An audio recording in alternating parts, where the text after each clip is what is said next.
በሐዋሳ ከተማ ተወልዳ ያደገችው አርቲስቷ ገና በ12 ዓመቷ ነበር ከሞቀው ቤተሰቦቿ ቤት ጠፍታ ወደ አዲስ አበባ የመጣችው። አንድ መልካም እናት በአጋጣሚ ማግኘቷንና የዛሬዋን ብሩክቲ መንገዷን እንደታደገቻት ነበር የተናገረችው። ከትወናው ዓለም የጠፋችው አርቲስቷ በቅርቡ በኢቢኤስ የሚቀርበውን አንድ ተከታታይ ድራማ ላይ በዋና ተዋናይነትም ተሳትፋለች።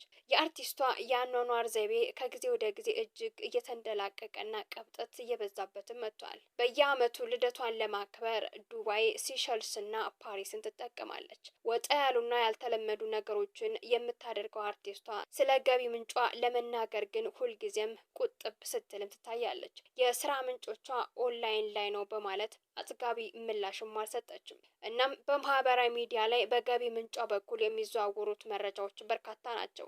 አንድ ቬሎ ቤት መሸጫ ያላት አርቲስቷ ንግዱ አክስሯትም ዘግተዋለች። አንዳንድ መረጃዎች ዋቢ በማድረግ እንዳየነው ከሆነ አርቲስቷ አንድ ማዕድን ላይ የሚሰራ ባለስልጣን ጋር የቅርብና ጠንከር ያለ ወዳጅነት መጀመሯን የተሰማው። አብዛኞቹ መረጃዎቹም አርቲስቷ ሰርታ ሳይሆን ከባለስልጣን ጋር ባላት ቅርብ ግንኙነት ቅንጡ ህይወትን እየኖረች እንደምትገኝ ነው የገለጹት።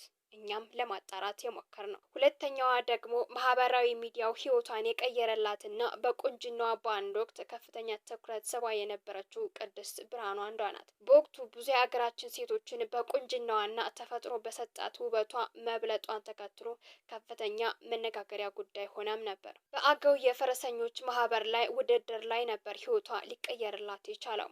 እንጅባራ ዩኒቨርሲቲ ይህንን በማስመልከት በቁንጅናዋ አምባሳደርም አድርጓታል። የአገው ቆንጆ የአዊ ማህበረሰብ አምባሳደር ቅድስት ብርሃኑ የአገውን ህዝብ ባህልና ማንነት በማሳየቷ አድናቆት ሲሰጣት እንደነበርም ይታወቃል። ከዛም በኋላ ቅድስት ወደ አዲስ አበባ ፊቷን ማዞሯን ተከትሎ የተለያዩ ስራዎችን በመስራት ታዋቂ ዝነኛ ለመሆን በቅታለች። ማስታወቂያዎች ላይ፣ የሙዚቃ ቪዲዮዎች ላይ ሞዴል በመሆን ብዙ የጥበብ ስራዎች ላይም አሻራዋን አስርፋለች። ስሟም በተደጋጋሚ እየተነሳና ትችቶችን እያስተናገደችም ትገኛለች።